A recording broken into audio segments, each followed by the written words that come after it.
Salut à toutes et à tous, de retour sous le cagnard d'Aix-en-Provence, toujours depuis les rencontres économiques. Et aujourd'hui, nous recevons Pervenche Berès. Merci beaucoup d'avoir accepté notre invitation. Vous êtes députée européenne, vous avez été présidente notamment du groupe socialiste, vous avez également été présidente de commission.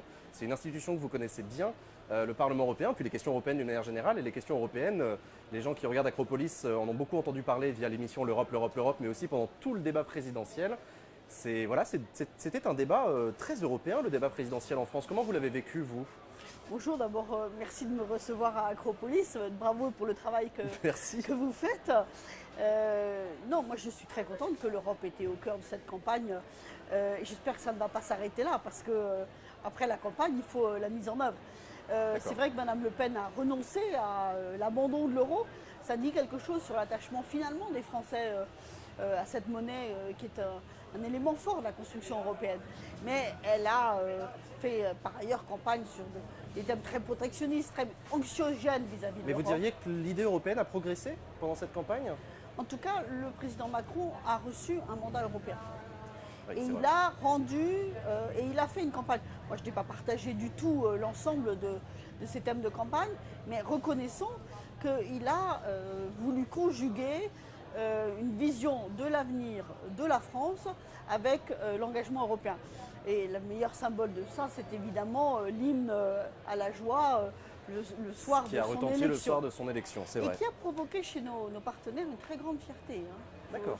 Ça a été bien vu à l'étranger. Donc on l'a vu très en France. Et... Oui, mais parfois il faut regarder aussi le regard que les étrangers mais justement, ça portent m'intéresse, du coup je vous pose la question. sur la France. D'accord. Et ça a été très bien vu. Après, c'est un chantier immense avec beaucoup de défis. J'imagine qu'on va en parler. Bah oui, évidemment. Mais il faut s'y engager avec détermination. Comment est-ce qu'on peut démocratiser l'Europe? Si tant est que ce soit possible et enviable, je ne sais pas si vous partagez cette idée de démocratiser l'Europe, mais comment on pourrait faire? Le Parlement européen est une enceinte démocratique élu au suffrage universel par l'ensemble des Français qui participent à l'élection. Mais c'est vrai qu'il y a des défis majeurs, et notamment dans les domaines de mon expertise, qui est celui de la politique économique.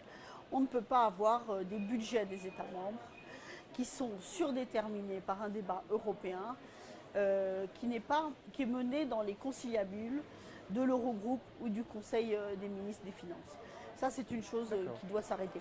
Et d'ailleurs, au-delà de ça, lorsque l'Union européenne intervient dans un pays en crise, comme au Portugal il y a quelques années, ou toujours la Grèce, c'est un engagement qui est fait sans débat sur la nature du mandat qui est porté par les institutions européennes. Ça ne peut pas exister en démocratie. Donc il faut un débat européen, il faut un lien plus fort entre les Européens et leurs institutions?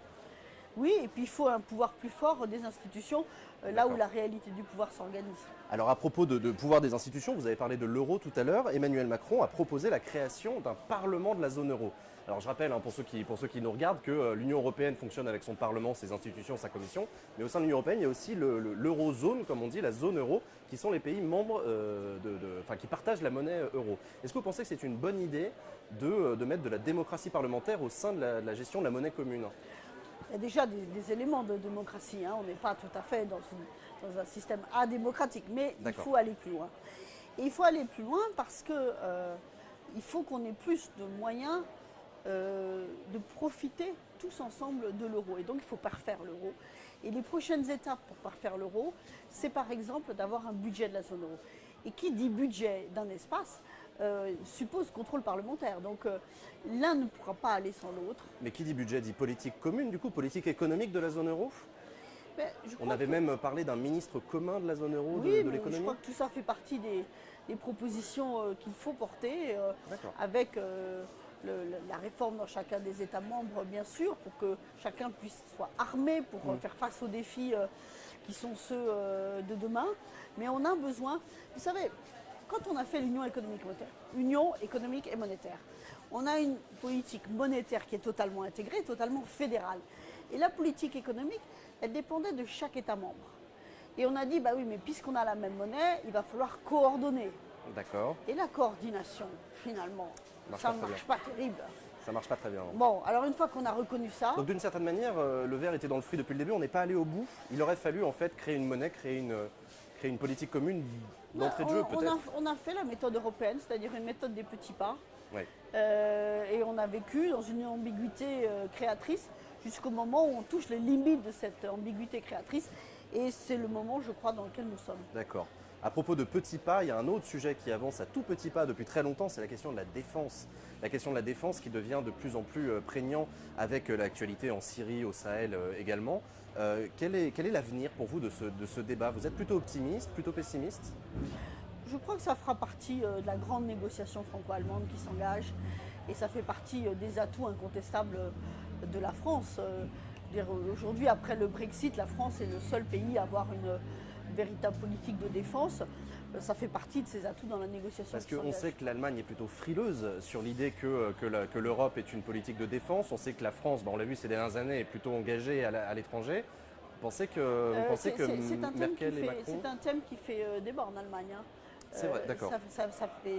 C'est directement au cœur de la campagne électorale, avec des vues différentes. Donc ça peut bouger, on peut voir des... Là, je pense qu'il peut y avoir des évolutions, parce que la question du terrorisme ne peut pas être réglée que par une amélioration de la lutte contre le trafic des armes et des circulations des terroristes au sein de l'espace de Schengen. Il y a une donnée extérieure qui est clairement là. D'accord. On a vu aussi on voit toujours malheureusement des drames humains se nouer en Europe ou aux portes de l'Europe.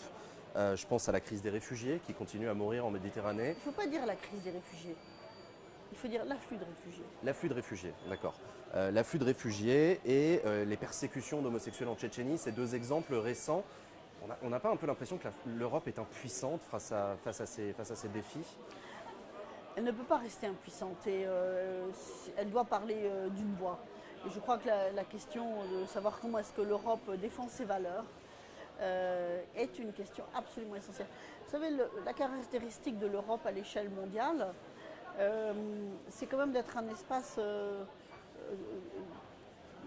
d'une profonde démocratie. Et donc l'Europe, pour se défendre elle-même, pour que chacun de ses États membres puisse se défendre, doit défendre les valeurs démocratiques. Et donc la question des droits des homosexuels en Tchétchénie est évidemment une question sur laquelle nous devons nous mobiliser. Sur la question des migrations, il y a eu la question grecque qui a été traitée de manière plus ou moins satisfaisante. Aujourd'hui, avec la reprise des flux migratoires entre la Libye et l'Italie, la question de la frontière entre la France et l'Italie est posée. Et c'est vrai que là, le président Macron est devant un vrai défi, parce que nos amis italiens qui sont en première ligne attendent des signes de solidarité qui, je crois, leur sont dus. D'accord. Vous parliez d'espace de démocratie. Le Parlement européen est le meilleur exemple, vous le disiez tout à l'heure, de la démocratie européenne, avec toutes ses imperfections, mais elle est là. On a vu au Parlement français une vague de nouveaux élus arriver, les fameux En Marche. On a parlé de société civile, on a parlé de renouvellement, de parité, etc. Vous pensez qu'une telle vague peut arriver au Parlement européen aussi? Je ne peux pas vous dire. Hein. C'est dans 2 ans, dans le calendrier politique, c'est dans une éternité. Mais d'accord. C'est quelque chose que vous souhaitez, un renouvellement au niveau du Parlement européen?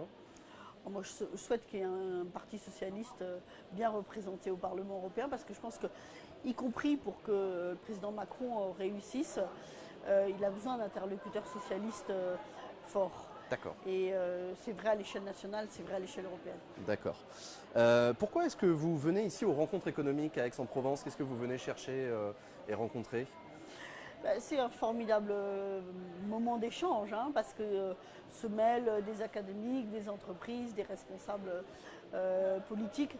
Et il y a une densité, un peu comme un séminaire sur 3 jours, qui permet de croiser les regards, les disciplines, et qui fait qu'on apprend beaucoup. Et puis moi-même, je porte mon propre message. Que vous êtes venu défendre ici à plusieurs... Et je défendrai, dans cette session, je participe à un débat sur l'euro et la création de richesses. Je crois que c'est un sujet qui, d'une certaine manière, quand même intéresse beaucoup les Français. C'est vrai, c'est vrai, c'est vrai. Et d'ailleurs, une dernière question peut-être un peu ouverte pour finir. Hier, on a commenté ensemble une table ronde, une session sur une question intéressante. Le monde progresse-t-il?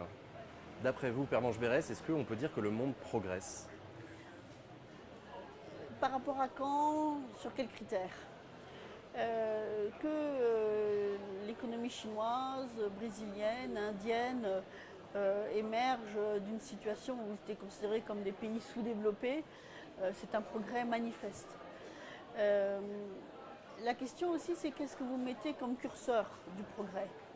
Si le progrès, c'est la croissance, je ne crois pas que ce soit quelque chose qui, moi, va m'obnubiler. Parce que je ne crois que derrière l'enjeu de la croissance doit être posée celle du développement soutenable et donc du respect par chacun de l'engagement pris lors de la conférence de Paris pour que nos économies contribuent à ne pas augmenter de plus de 2 degrés la température de la planète. Donc ça, c'est un premier élément.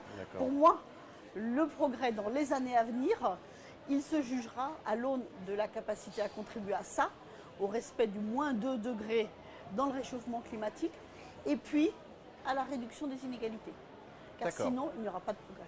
D'accord. Merci beaucoup, Pervenche Berès, d'avoir accepté notre invitation. On continue ce débat sur toutes ces questions, monnaie, défense, Europe, démocratie au sein de l'Union européenne. C'est des débats qu'on va suivre ensemble pendant les années qui viennent sur Acropolis. Et je vous dis à très bientôt. Merci encore. Au revoir. Merci.